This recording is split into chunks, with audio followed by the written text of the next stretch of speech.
So the other day I was driving and my son was yelling at me from the back seat. Not talking, yelling. And I couldn't even turn around to just get on his level because I was stuck behind the wheel. So if you have a toddler and you already know this moment, the yelling, the no, that isn't really about whatever you asked. It's about something much bigger going on inside of them. I used to think that my job in this moment was to stop the yelling as fast as possible. Make it quiet again, make it stop. I don't really believe that anymore. So today I'm going to walk you through exactly what I do instead, step by step, so you can try it this week as well. So here's the shift that changed everything for me. Yelling isn't defiance. It's communication. I'm going to repeat that again. Yelling isn't defiance, it's communication. It's the only tool that your little one has access to in that moment because their brain is just flooded and the calm, reasonable part hasn't come online yet. So when I hear yelling now, I don't hear that he's being bad. That's not even a term used in our household. I hear an opportunity. It's an opportunity for me to learn how to navigate this as a parent. It's an opportunity to teach him what to do with those big feelings. And that car ride wasn't a moment to just survive and move on from. It was a practice for both of us, me as a parent and him as a child. We're all human here. And when we got home, that's exactly what we did. So before I say a single word to him, I take a deep breath myself, by myself, for myself, first. This is the part that a lot of people skip, and it's the most important part. Because if I respond to his big energy with my own big energy, then frustration meets frustration. We escalate together.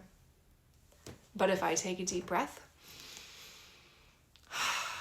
and I settle in my own body first, I'm taking control of the energy in the room, not controlling him, controlling the room. Little ones borrow our nervous system when theirs is just overwhelmed.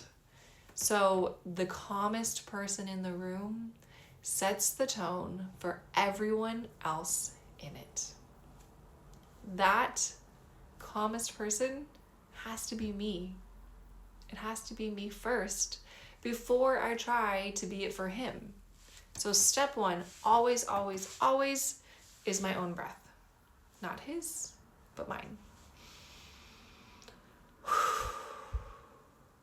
Once I've taken that breath, and once we're home where I can actually get down to his level, I do exactly that. Eye to eye, not standing over him, standing with him. And I say something like, it sounds like you're feeling frustrated. It's okay to feel frustrated, but it's not okay to yell. Notice what's happening in that sentence. I'm not shaming the feeling. I'm naming it. And I'm welcoming it. Frustration is allowed. You are allowed to feel frustrated here. Every feeling is allowed here. But then I draw the line gently and clearly. The behavior has a limit, even when the feeling doesn't. And this is the phrase I come back to over and over and over. All feelings are welcome, but not all behaviors. How he chooses to react is what matters most, not the fact that he felt something big in the first place.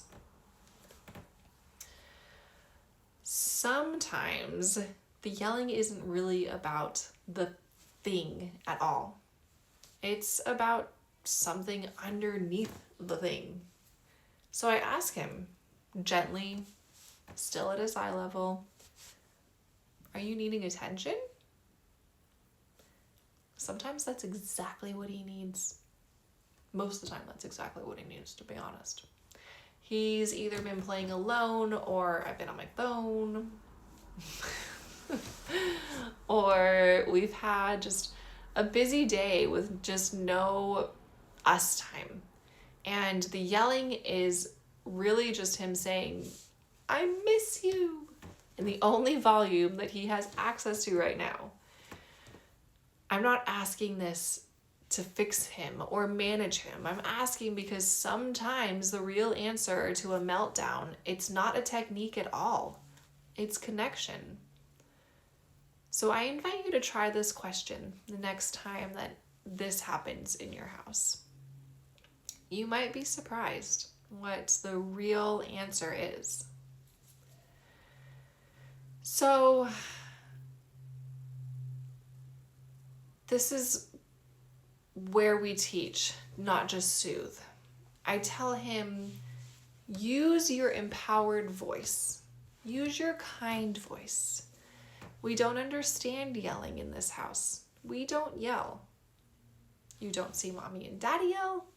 You don't yell. That's the boundary, stated plainly, kindly, and consistently every single time. Then I say, let's try that again. And here's the part that I think matters most. I don't just tell him to try it again and walk away. I show him. I repeat back whatever he was trying to say, but in a kind, calm, normal voice, volume, tone. With the words that he might have used if he could access them right now. And then I ask him to repeat it back to me. And we practice this together, right there in the moment. What does an empowered voice sound like? What does speaking with a kind, confident feel like in his body? This isn't a punishment. It's a rehearsal. We're building these skills and these neural pathways in his brain. We're not just stopping a behavior. And these skills take practice every single time, not just once. We are constantly saying, let's try that again. And then I show him, and then he repeats. And after we practiced the kind voice together, or respectful voice together, I tell him I'm going to take some deep breaths, and he is welcome to join me if he wants to. Sometimes he says no, and that's okay. I never force it. Sometimes he joins in right beside me. And either way, I am still breathing. I am still regulating myself out loud in front of him, whether he participates or not. Because here's what I do know. I'm not trying to control him. I'm taking control of the energy in the room by regulating myself. And he gets to choose whether he wants to come along for the ride or sit on the side. And that's a really important distinction.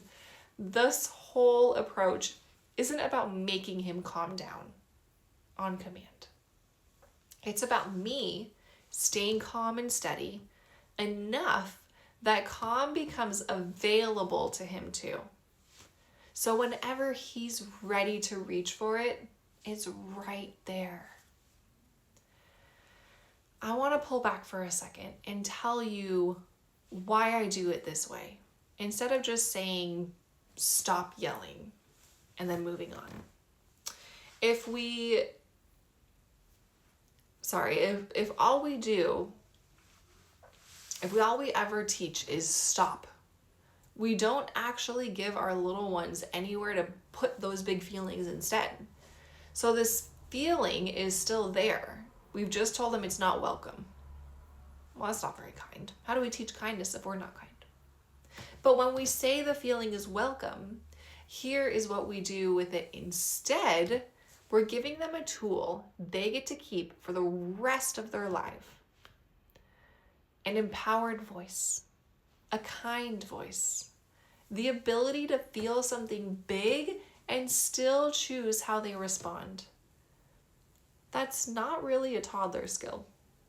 That's just a human skill. And the earlier they start practicing it with us right there by their side, the more natural it becomes. This is also why the self-regulation piece matters so much on my end as the mommy. We can't teach a skill that we're not modeling. And if I want him to learn to breathe through frustration, I have to let him watch me actually breathe through frustration first. So here's what this looks like in 5 simple steps if you want to try this at home. So we breathe first before saying anything for ourselves. We get down to their level and we name the feeling out loud. We ask what's underneath it. Sometimes it's just connection that they're needing, and that's what we're here for. We teach them the replacement, empowered voice, kind voice, and we say, let's try that again. And we invite them into the breath with us, and we let them choose. I invite you to try this, just one of these steps this week, not even all 5, just one, and see what shifts. If this was helpful, I would love for you to share this with another mama that needs to hear this today. And if you want more of this, hit subscribe, follow, like, whatever the buttons are, because we talk about this kind of thing all the time here. This is the common colorful space to talk about all these different toddler emotions and big feelings and how we handle it as mommies. I hope you have a calm and colorful day, and I will see you next time.